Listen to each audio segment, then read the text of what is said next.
Acá estaríamos transmitiendo, acá estaríamos, ya estoy. Bien. Victoria está haciendo.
I told a few people over the last few days.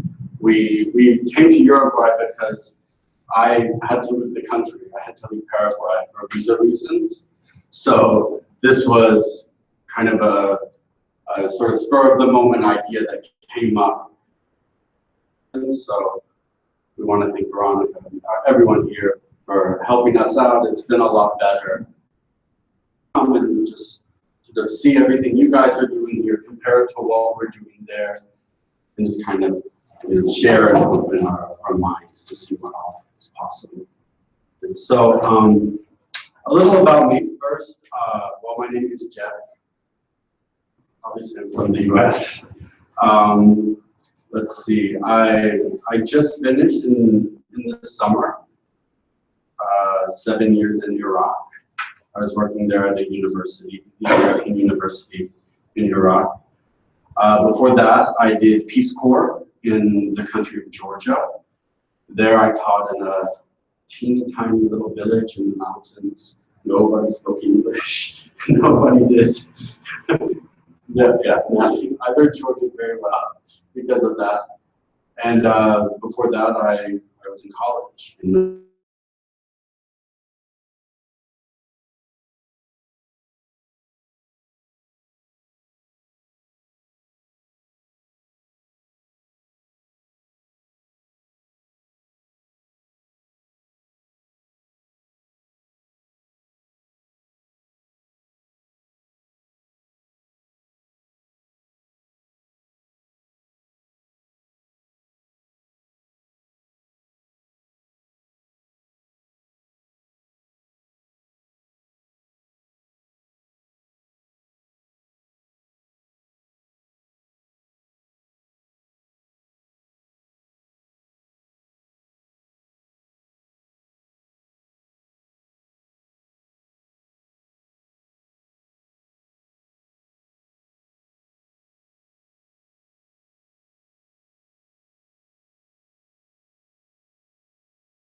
Any questions first about me or my background or anything why we're here, anything like that?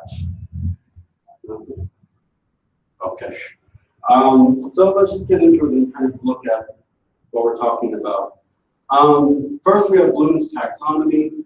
This isn't new to anyone I know. I'm not going to try to do a whole presentation on Bloom's, but I just wanted to put it up here because when we're talking about assessment, I like to refer back to this. In Asunción, as a language fellow, I'm teaching teachers there, 3rd and 4th year education majors. So we reference this a lot. And in particular, I want to point out apply versus analyze. Those two are what people have the most trouble with. Also, not just teachers, but I think textbooks as well. Often they put too much focus on one rather than the other. I find often the focus gets toward application more than analysis. But that's not always the case. It depends a lot. So I just wanted to put this up here again, just so you guys remember it and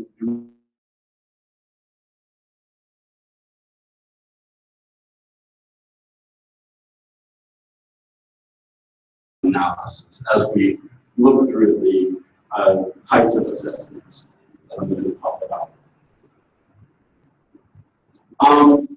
So as I was organizing this, I wasn't sure how to do it, only because the best way to do this kind of a session would be to all have a shared curriculum, maybe a shared book we have to use in our classes and go through it. But we don't have that here, and anyone watching also certainly won't have it. So I thought organizing it by just basic grammar and basic structures that we know we have to teach at some point, whether we're teaching A1 students or C1 students, organizing it that way may help. I started with verb tenses, and as you see, there's a long list here, so we're not going to be able to spend a whole lot of time on each of these. So I thought we would spend kind of a large chunk of time on the first couple of them, and then kind of see how we might apply that as we go. Okay. So here we have the learning cycle, and when it comes to assessment, we need to understand that thinking of how we might assess something can also help us plan it, right? It can help us plan our lessons, it can help us plan our activities, because often what I see is basically teachers will have very good lesson plans, right? They'll have a lot of good material in class, good activities, and then they go create an exam. But it's often not all that connected. The objective may be the same, right? But we then get very obsessed with the exam and writing a good exam and thinking, well, what's a good activity? What's going to challenge them, but not be that difficult at the same time? And we often end up with wildly different exams from what we've actually covered in class. So if we think about it, and I say exam, but really I mean any kind of assessment, whether it's a formal one like an exam or a quiz, or even some sort of presentation, any sort of class assessment as well. If we look at the way we might assess something, words from that, it might help us in teaching and planning classes. Okay, so we have here the learning cycle, and that's what you guys can see here. Just to bring it over a little bit, we always have plan up there at the top, yeah, and then we have teach and then assess. But what I'm getting at now is more analyzing the assessment. What do we learn from assessment itself? Yeah, if we can go from there, then that can change the way we plan, change the way we teach and around. Yeah.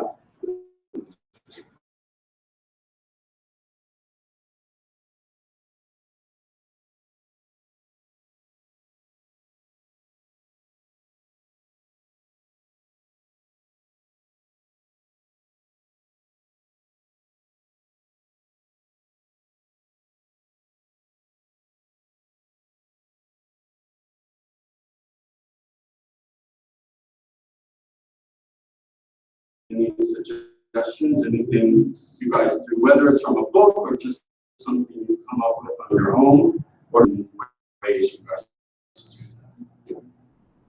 do that? In general, what are some of the ways we formal assessment? It can be a situation in which students have to do something specific, like narrate a story, for example. Right. If it is formal, it can be an activity. It can be a dispute, even a dispute point activity, in which they need to choose from the menu. Right. So you brought up one of writing. What kind of writing works well with, if we're specifically targeting verb tenses, what kind of writing do you think works well for that? Narrative is very useful. Yeah, exactly. Narrative works very well for that. What about speaking activities? Can you guys think of anything you might use in your classes that targets verb tenses? Role play. Yeah, role play. Yeah. And especially when we're A1, A2 students, that can be very useful. Just getting them talking, but getting them the correct versions, particularly present. What about reading activities? Can you think of anything you might do for reading with verb tenses? Like at that level, would be something like reading true words. Yeah. Right.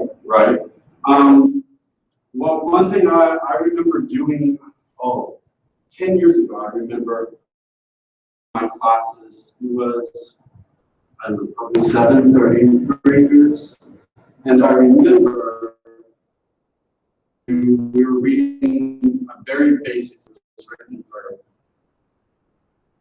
in the US. And there we were able to look at sort of the very basic fact routine idea of present. Yeah. So these are just some ways to think about these. I want to look more intently. One of these. We talk about these reading, writing, and speaking. Reading in particular, we move back just a little bit slide as well. So some of the activities you do in your class, and can you align them with these labels? So here we have 4 different labels. We have perceptive, selective, interactive, and extensive. I don't want to scare anyone with these random labels. I just want to kind of go through them and look at them. So when we look at perceptive, what do you think that might be? Perceptive. Recognition. Right, recognition, right, comes from the verb perceive. So what do we perceive based on that? Selective.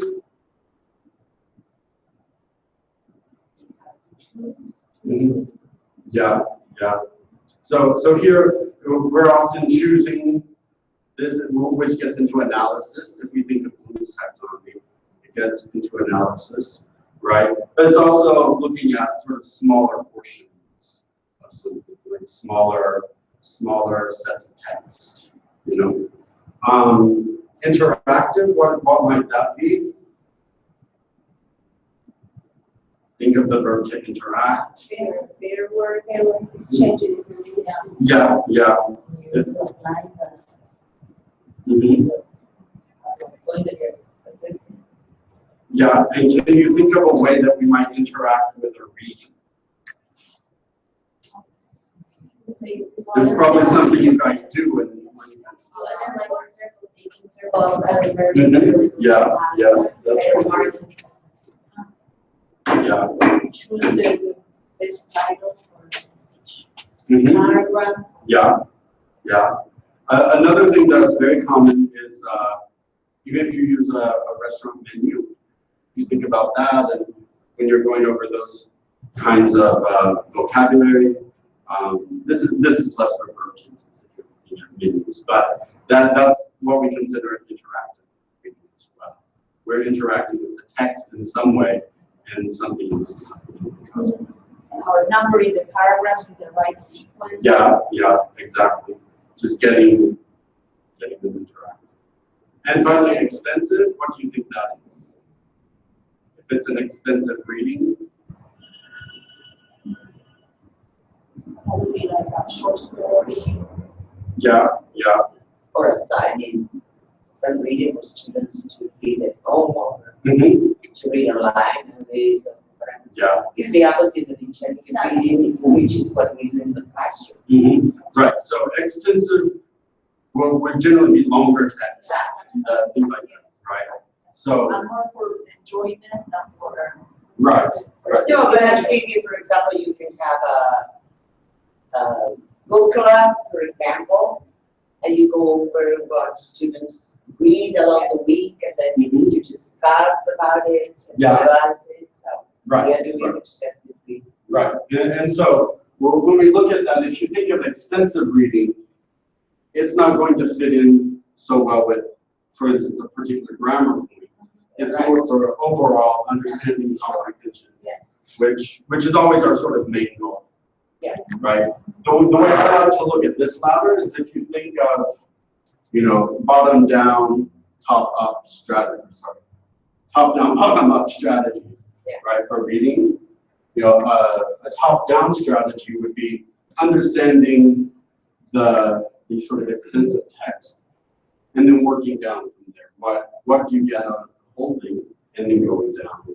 Whereas bottom up is the other way, looking at the words, looking at the phrasing, figuring out those pieces, and then sort of working. So this ladder kind of goes back to that as well. So when we look at this, here we have a perceptive reading task, right? It's a little hard to see here on the screen, but we have a picture of, what is it? We have a mountain that looks like a river or lake with a car going through, and a series of true-false questions. And we have the students read the true-false questions and then go from there. The airplane is under the sailboat. Is that correct or incorrect? True or false? False, right? False. The airplane is not under the sailboat. It's above the sailboat. So this is an example of perceptive reading, like we talked about here, to some extent, looking at what we have. Here's just a picture, but trying to apply some very, very basic reading text to it to understand. So, do you think this is more for? Well, what if I gave you two options? Would this help more with vocabulary or with verb tenses? This kind of picture cue task. Maybe Tenses. Tenses. Maybe tenses. Tenses. So with tenses, I think a very good way to use this with tenses would be if we had two photos or two similar pictures, right? Yeah. And then one was a little bit different than the other. You have to find And the difference. right, find the differences and use the tenses to tell us, well, where was the airplane? Where's the airplane now? Right? Yeah. Good. So let's move on to the next one. And here we have just a very basic, everyday, multiple choice grammar. We've all seen them since we were little kids. Yeah. I'll read it. It says, read what these people did yesterday, and then write the negated form of the word in parentheses. The example says, I went to school yesterday, and you write, I did not go to a baseball practice yesterday. So we're just negating what happened there. So number one says, I felt well yesterday, but today I blanked well. And they're just choosing the correct form. So how do we negate felt? I felt well. How do we make it negative? Right, didn't feel. So this is just a way of getting students to read a text, right, very short text, here just sentence level, but having to apply some sort of specific verb tense to it, right? So I have a few examples here. Anna broke my glasses. Nelbert drove his car. So here a lot of these are, well, all of these are irregular verbs. And if you were, Tammy told me the answer. Dr. Lee slid the key under the door. So here, this one gets specifically toward verb tenses because we're looking at an irregular verb in the past, right? Tell, drive, slide. We're looking at the past tense of those verbs, but then we also have to apply some sort of verb tense lesson or objective, right? So this is sort of the most basic way we can use grammar in reading, right? Or to sort of test grammar using reading is by doing this with selective reading. So when I mentioned selective reading, it went one step above on the ladder, and that's what this was about, was getting them to sort of look at something within context. Right? We can all write a verb and then say write the past tense, write the negative past tense. We can all do that. But one way of bringing in reading is by giving that verb more context, like this. Does that make sense? Yeah. So when we look at this, it says communicative language teaching. So what do you think about this kind of task? I know, we're, as teachers, we're sort of taught that, almost go back there. We're sort of taught that grammar, because it was part of the grammar translation method in the past, that grammar is somehow not what we want to do. But what do you think about it? Do you think this sort of grammar activity is communicative or not? What do you think? The previous one? Yeah. Yeah. Okay, so what do you think would be the benefit of it if it's not communicative? How do we then bring in reading, right, in a communicative way?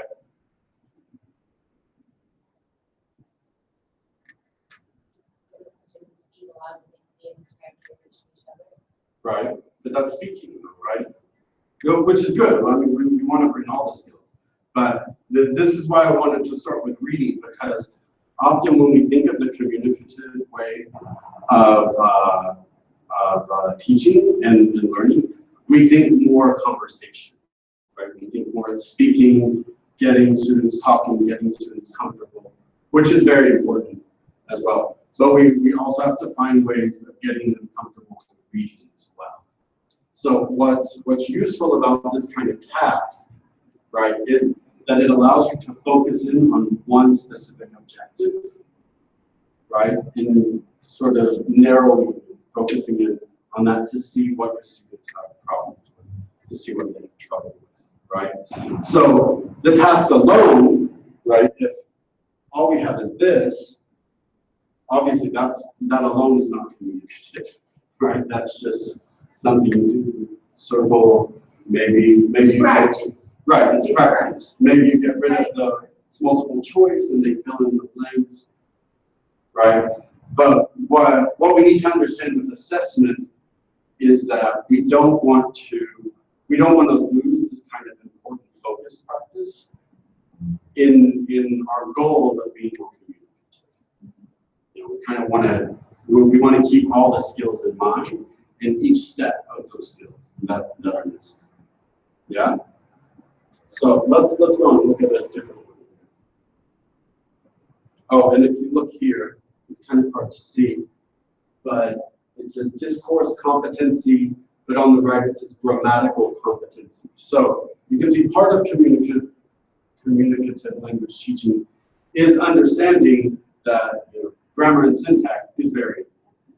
Now, how much our students need to know about that depends on the student and their level, right? So when we're teaching kids, they often don't need to know very much about grammar. They don't need to know these clauses and tenses and what they are, because they learn in a different way than adults. Adults often need some sort of foundation there to kind of build. Yeah. but it's important to not neglect. So here we're doing the latter for verb tenses. We said a selective approach works well, like what we just did, but we want to make sure that's not where we stop. And that was kind of the problem if you think back to the devil of grammar translation from many years ago. That was kind of the problem. That's where everyone stopped. You know, good. We'll just answer. You can fill in this blank. We're good to go and move on. So we don't want to stop there by keeping it in mind. You see here for assessing comprehension of reading, all approaches are necessary at different levels. So this gets back to what I was saying about sort of the ladder here, and understanding that when you get to very extensive reading, that's more comprehension based, right? And then it can kind of go down. But that doesn't mean that it has to be hard. It doesn't mean an extensive reading is an academic text and perceptive is kindergarten. It's not like that. We can use all of these at all levels with our students, A1, A2, all the way up to C2 and beyond. Yeah. So let's look at a different one. Let's move on to listening. Listening's more fun. Listen, interact a little more here. So what listening activities and assessments do you use in your classes? What do you use? Listen to understand the main ideas, Mm-hmm. listen for details. Yeah, yeah. So that looks at a more comprehensive approach to listening as well, which is good. I found that in most of the places I've worked, listening can get neglected to some extent because we assume, well, they're listening to us all the time, they're talking to each other, and that's a very important part of communication and conversation. But we also need to remember that listening to native speakers is important. In English, listening to different accents is, of course, important because that can be very difficult for people. My mom has trouble understanding people from parts of England because she just hasn't been exposed to it. So obviously, a student learning English will have the same problems. So the one you mentioned, I was going to ask if it's focused or comprehension. So when we're looking at the main idea, the details, supporting details, kind of the stuff we think about in writing, that gets more comprehension based, right? So how might you design a listening activity that might be focused? And we'll continue talking about verb tenses. Just to kind of keep it all together before we move on. Can you think of a way that you might practice verb tenses with listening as well? Listen to others. Mm-hmm. Yeah. Yeah. Yeah. Yeah. Understanding what happened first. Mm-hmm. Right. So listening to a news story that gives sort of a process or gives a timeline, that can be very, very useful, right? And you can ask questions based on it from there, right? Are there other things you can think of for focused listening?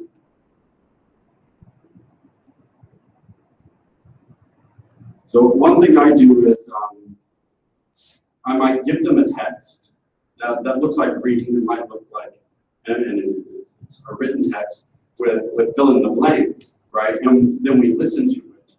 But what you'll notice is if the task is slightly above their level and you give them something like that, you change it from application, just listening and filling it out, which can be very useful, definitely that can be useful. But you change it from that to a more analysis-based activity. Because then they might listen for something. They might have to listen for the verb, but it's a little too fast for them. And therefore they have to go back and read what's around the text and understand what might need to go in the blank from there. So I have an example here. Hopefully it'll work. Here's just the first 3 lines of the text. So you can see says, hey, I just heard you're in the hospital. What happened? Oh, it's awful. I came to a hospital as soon as I realized blank by a brown recluse spider. So before we listen to it, right, I just wanted to point out how the blanks have been chosen here to deal with verb tenses. Yeah. If you just look at this blank without knowing any verb, what do you think has to go in? The tense. Yeah, or the tense or the voice as well. Oh. If you The look first one, past voice, past. right, that's important. So that's where we get into analysis. Even though a student might not be able to catch that the first time they hear it, if they actually read it, they see by a brown recluse spider. Oh, whatever I put here, it needs to at least be in the past, right? And we can go on as well. But that's the kind of thing I want to look at as we listen to this. And this is just the first 3 weeks. It's a little bit longer to listen. Okay. Let's see. Hey, I just heard that you're in the hospital. What happened? Oh, it's awful. I came to the hospital as soon as I realized I'd been bitten by a brown recluse spider. What? I can't believe it. I've studied brown recluses before. As I understand, they don't survive in these parts. What are you doing now then? Just waiting? Well, they are definitely here. I've been waiting for the antivenom to show up, but they have to find a non-expired vial. Wow. So your skin's just been falling off all this time? Well, it seems okay for now, but apparently, if I don't get it, I could die. I just read an article about this actually. It sounds like by this time next year, they'll have created a vaccine against this bite. Well, that doesn't do much for me now, does it? Guess not. But hadn't you read about the spider before? You should have known to look out for it. I'm done talking about this. I'll see you later. Okay, but one more thing. Do you want to go on a date this weekend? Goodbye.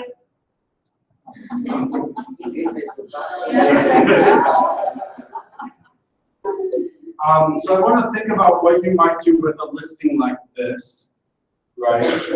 Here I have one example where we have where we give a lot of the text and we're focusing in on the verb tenses there, right? So we end up with some students, maybe more advanced students in the class, who are able to just listen and they can just write. They'll just get it every time, right? They tend to be rare in my In your experience. yeah, in my experience. You would think that would be pretty easier for them, right? But it's often not. There's too much going on. There's words they don't know. It throws them off. It throws off their understanding. The people are speaking at kind of a faster pace, you know, so that's going on. So that can be one way of focusing. What else could you do? Could you do this listening without the text? What kind of questions could you ask without the text? Do you need the audio? Yeah, just the audio, but maybe you, instead of giving the transcript like this, maybe you want to do Maybe more questions like a multiple choice, Mhm. or to listen and choose the right answer. Right. And we can ask those questions with verb tenses in mind. You guys probably noticed there's quite a bit of past perfect in this. Yeah. So that's when we use it, was after we had done past perfect. Right. But you can do the same kind of audio, the same kind of idea for various other tenses as well. Various For different purposes. For different purposes. Right, exactly. So just keeping that in mind and then asking, you know, for instance, if you have the past perfect, maybe you start giving true-false questions and saying, this happened before this, right? And then asking them true-false. If it's false, why is it false, right? One thing I do often that can get students in the beginning is if you say, I don't know, if you put the verb, like you say, when I went to the store, I had already bought some shoes, right? And then you might put as a true false, I bought shoes at the store, right? I bought shoes at the store.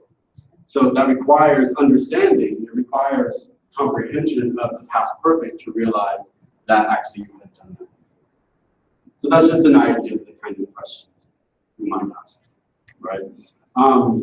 For this kind of thing, if you're going to do it without a transcript, which is important practice for them, we want to slow it down as well. Yeah, that they were speaking very much with native speakers, which is good practice for them, but often the students will need this kind of transcript as we do it. But it's a way of putting listening into our lessons, in this case about vertenses. Okay, let's look at another one. Yeah, so I wanted to ask you guys about this with listening, right? Where do you think we might place that exercise, the one we just did with Bloom's taxonomy? Do you think remember, understand, apply, or analyze? I guess that as you said before, it depends on the level of the student and like how well they can listen to it. If Yeah. they're just listening to each word, right? Mhm. Yeah, exactly, exactly. So this is where we get in, right? This is where we get into that same idea. What you're talking about there is that you might have the same activity for the whole class, and for some students, it's merely an application activity, an analysis activity, right? And this also gets into understanding how this taxonomy interacts with the skills.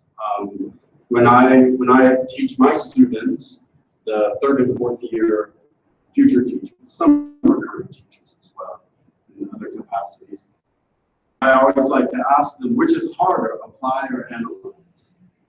And of course, they always say analyze because it's higher up, but that's not necessarily true because it depends on what your skills are, how good you are at that. Analysis of a reading text, for me in Spanish, is much easier than application of it. Much easier for me. Yeah, and we see that across all 4 skills and up and down those first 4 parts of the period as well. Yeah. So it's just important to keep that in mind and to understand where you want the balance to be in your class as well. I remember teaching listening with this type of activity, and when it got to where it looked like half of the class or 60% of the class, it was just becoming kind of an application activity. That's when I knew I needed to kind of push it up more difficult, so more people were getting more out, right? It doesn't mean application is not important, obviously it is, but we need to understand where our objective falls on.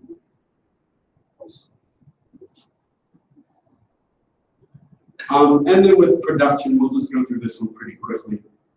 So which speaking and writing activities do you do with verb tenses?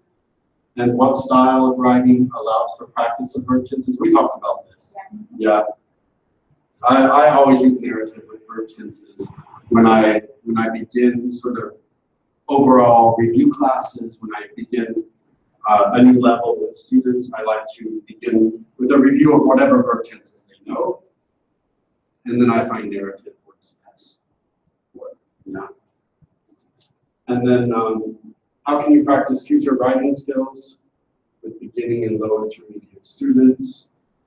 So here it's looking at those building blocks basically, and how you might move them on. For instance, with verb tenses, you might point out that we use past perfect with reported speech. We'll look at that in a little bit and kind of understand that building block so they can apply.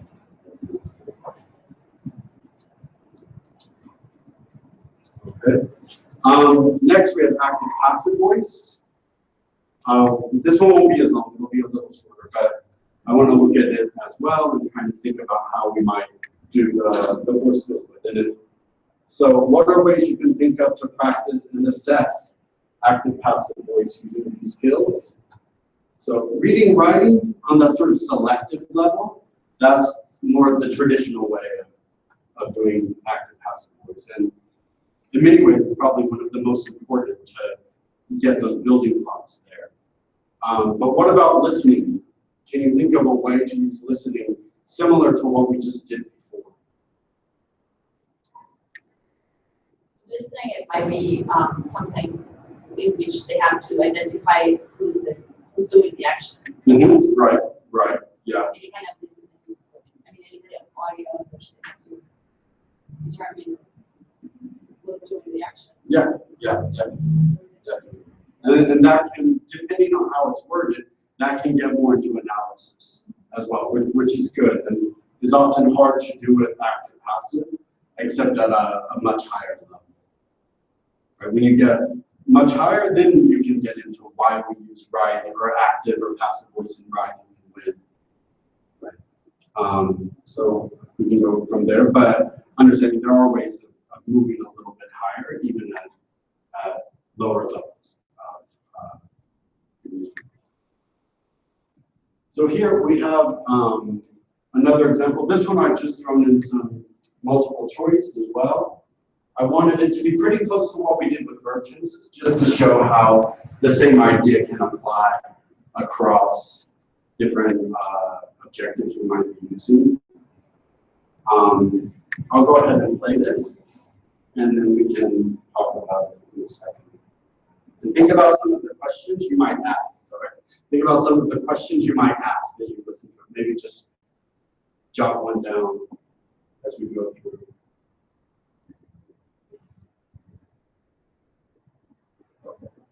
My name is Patricia, and I'm from Joplin, Missouri. On May 22nd, 2011, my house was destroyed by one of the strongest tornadoes to ever hit America. The roof was completely ripped off through the storm, as were the other roofs in my neighborhood. My car was picked up by strong winds and dropped 2 miles from the house. Most of my family's possessions were lost in the storm. We were housed and fed during the ordeal by family and friends. Luckily, our house was insured. Years, but it's finally being renovated. The walls are being repaired, the roof is being rebuilt, and all of the rooms are being painted. It's cost a lot of money to rebuild our lives, but at least my family and I weren't killed by the storm. Okay, so again, we have a list in here that we could use on its own, right, for comprehension level, depending on the level of students and where they are, what they would be able to understand just from listening. But we can also create these kinds of activities that just sort of help them along in the small parts that might lead to a great understanding. Yeah. So if we say what happened to Patricia's roof, if you notice, a lot of these answers reference something that was in the list in some way, right? But they're not necessarily the answer to this. There's only one answer. But this gets students to have to think a little bit deeper. They can't just answer the one thing that they heard.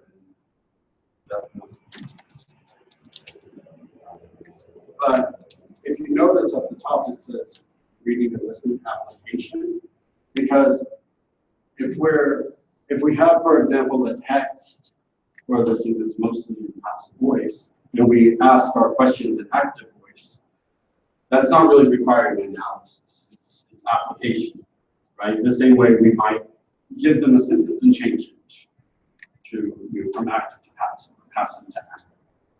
Or we might give them one subject, and they have to write an active and a passive voice to that subject. Those are merely application activities. But again, it doesn't make it easier, right? And the same activity could be reading or listening. You can use the same whole text reading as well.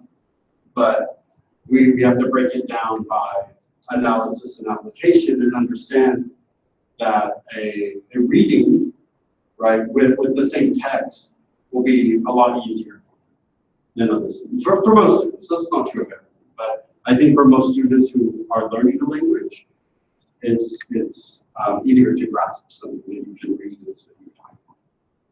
Right? So any questions about this? No? So what about active and passive production? What do you think about it? I've got here, different things we might do to bring in the 4 skills for that. For A1, A2, I mentioned speaking. For application, right?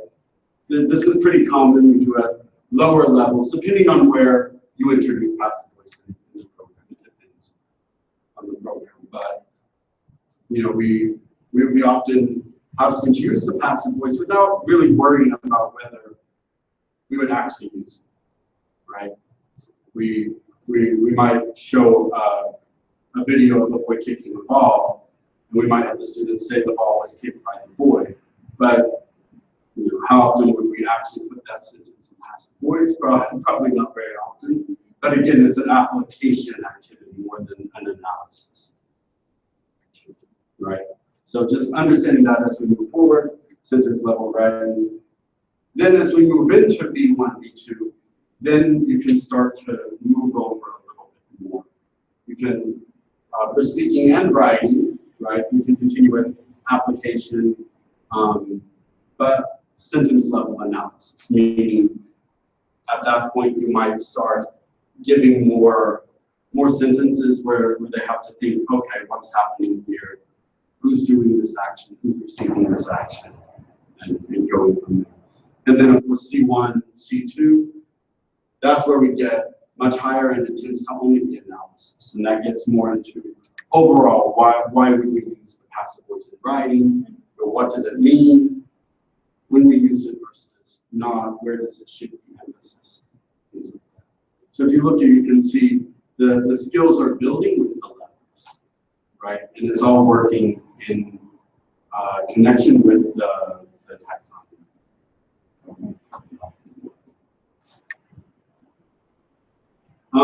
So now I also wanted to look at noun clauses, the reported speech. The last 3 here we'll just kind of discuss briefly, but I wanted to talk about this a little bit. So in general, what are the main issues with noun clauses and reported speech that you guys notice when you teach them? In the word speech, sequence of tenses, Mhm. by required. Yeah. Mm-hmm. Yeah, word order. Right. That's an important one. And how can we differentiate application versus analysis when we're doing it? When we're talking about noun clauses and reported speech. So for instance, application would be where we want to, where maybe we just want them to give us a specific structure, right? Maybe we give them a question and we want them to put that question into a noun clause, right? Or into that noun clause into a sentence. You know, just sort of taking something that's there and applying it to some sort of structure. Analysis, though, would be sort of understanding when to use things, right? If you think about reported speech, we often put an emphasis on the exceptions, you know, for reported speech when we use the sequence of tenses, like you said, and when not to.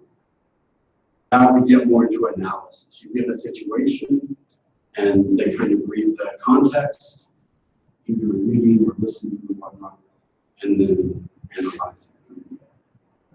And also understanding what the most important thing is for your objective.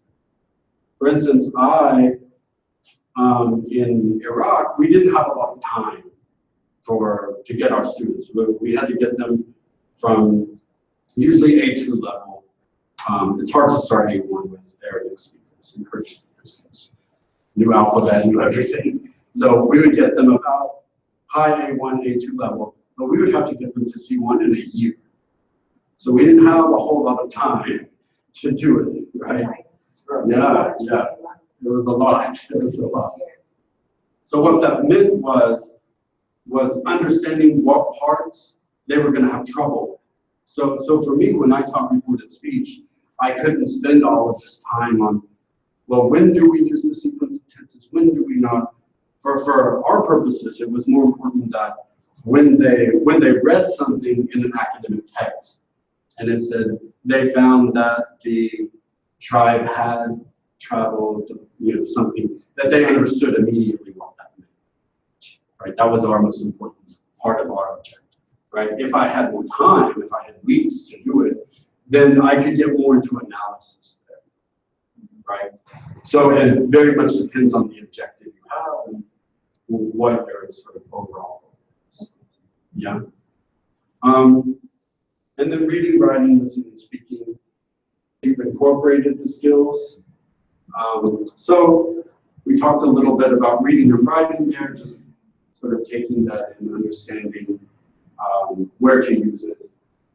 Listening and speaking, I want to show you guys something. Something obvious. So do you guys know what this movie is? Wizard of Oz. Right, Wizard of Oz. I randomly brought this up in one of my classes a few years ago. I was, we had finished something pretty quickly, and it was sort of the end of class. So I thought, oh, what can I do? What can I do? So I just randomly pulled up this clip, and it works pretty well for me. So what I've done is I've just had students listen to it, or watch it actually, but they're listening to it, and then I'll pause it as I go through to practice recorded speech, to practice the sequence of tenses, as you brought up, and then go from there. Yeah, so let's see. I'll do it this way, just as it frees up. Hopefully it will work. Let's see.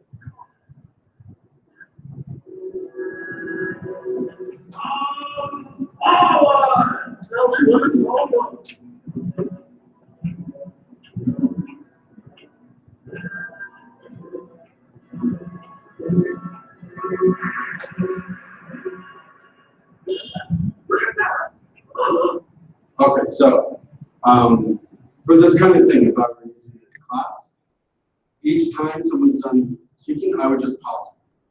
Just come forward, I would just quickly call on someone and say, hey, what did you say? They can quickly throw it back, right? Keep in mind, I said, when I did it, I was less concerned about sort of the exceptions to recorded speech. I was more concerned that they understood when they saw it. So we didn't worry, well, he just said it, so therefore we might not have to, we just did it. So here are 3 commands. Come forward, tell me when it's over, right? And so whenever I could call on someone, they quickly would have to think, okay, how do I record that? Using 2, right? Using the going from there.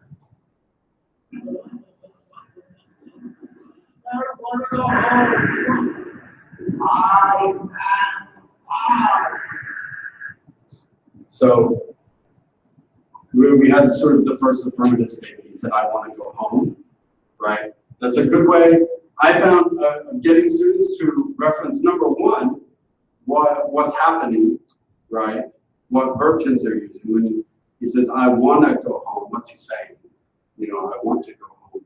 But then I can also immediately have them practice the sequence of tenses, practice changing pronouns, right, in a more engaging way and bringing in listening and speaking.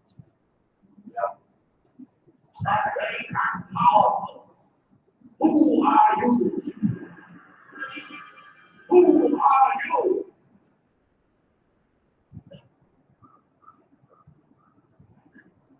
Please, I am Dorothy.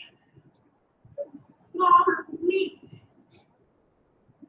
We've come to ask you. Oh, Jesus Christ. Okay, our blood knows why you have come. Step up. So there's a good one. The great and powerful Oz knows why you have come, right? And that was one that always got them because they had to think, okay, he said he knew why they had come. You know, so you could sort of see it going. I always have to go back and repeat, right? But just kind of thinking of a way to bring this in a way that's more engaging, right? That gets them out of just talking to each other, which isn't bad, but you know, at some point we want them listening to other people, listening to native speakers, listening to movies, music, whatever it is, and bringing in the skills there as well.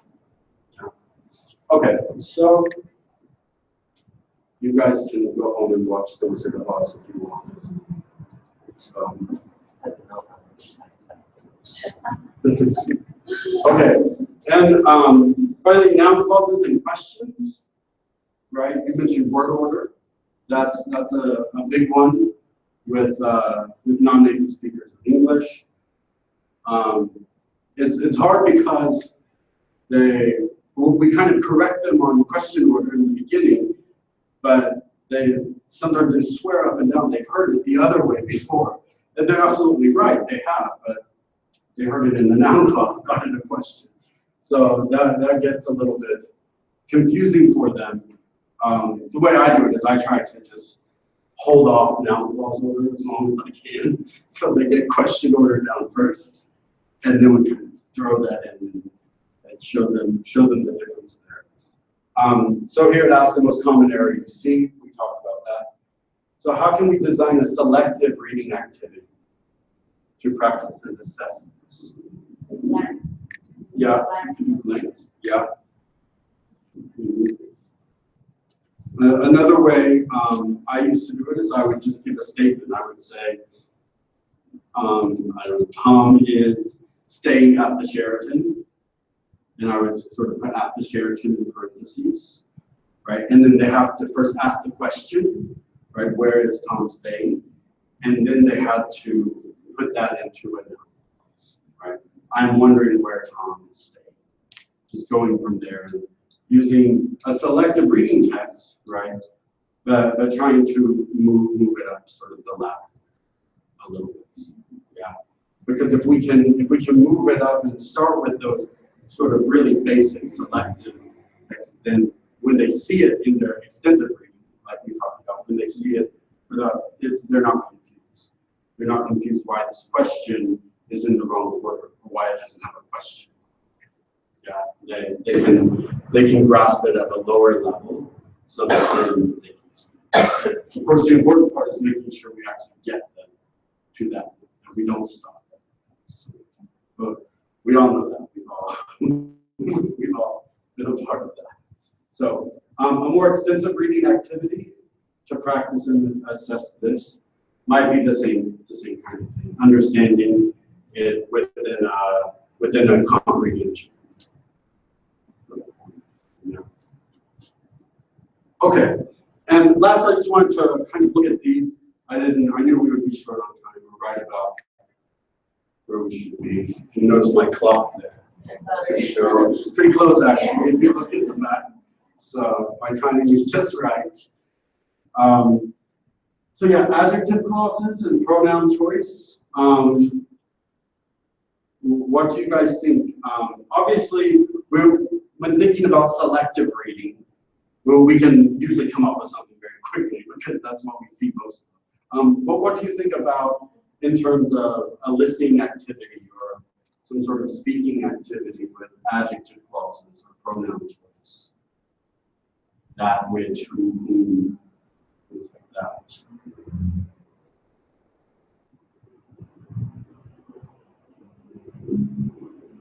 Even just getting them, at a lower level, getting them to describe objects, things like that. That works very well. It gets them speaking that way. You can take a more extensive, more advanced reading that might, sometimes you may take the text and you separate the adjective clauses yourself, right? You make them into two sentences, right? The chair was bought in Dubai. I brought the chair to my mom. You separate them out, and then the students have to change those into adjective clauses as well. It goes back to more of that selective idea, but into a broader context, and it can be used in ways that help them sort of bring it all together. Yeah, and with listening and speaking, I always did presentation, or not class presentations, but because I just didn't have time. As I told you, we didn't have a lot of time.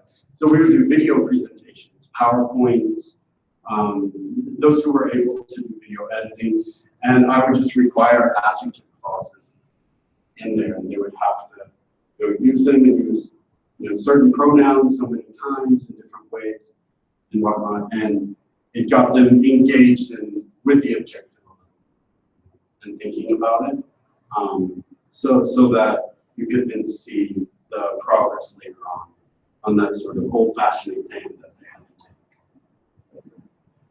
take. ED and ING participial phrases. A lot of this, of course, just goes back to active passive voice as well, understanding that and how things are working. And conditions. So often these are done with selective text and reading. With writing, I like to use conditions with argumentation, using the unreal condition with argumentation. And then you can bring in debate, things like that. You can focus in on writing objectives like focus and detail of a topic and citation, and all of those things that we do with writing, you can bring in with listeners as well. So yeah, I just want to bring up a few of these, maybe generate some ideas. Who knows? Maybe someone will get something from it, and all of these activities are just sort of examples. But I think the more examples we see, the better off we are at coming up with our own. Like thinking, oh, I saw that. Maybe I can adapt to this other concept. So finally, this is Bloom's and the 4 skills. That's how I began talking about this. I always think it's important keeping that in mind when we're creating assessments or activities, keeping in mind particularly application versus analysis. Yeah, and understanding often our books don't have what we need. They might be too high, they might be too low. I won't say the textbook I'm given right now, but it is a Be True textbook, and everything in it is application, everything. There's no analysis, there's no breaking down, understanding different concepts, it's nowhere in the book that I'm given. So I'm sure you guys have had the same experience at times. So it helps to keep that in mind. If we can keep in mind where our students are, where we want them to be, and what we might need to do in addition to what we're doing. Okay, so this is my information for anybody watching. For you guys, here's my email address. On Facebook, it says Jeff McElvenna. My last name is McIlvenna. It's an Irish name, it's a little hard to pronounce sometimes. But yeah, so thank you for coming. Any other questions? No? Okay. Thank you very much.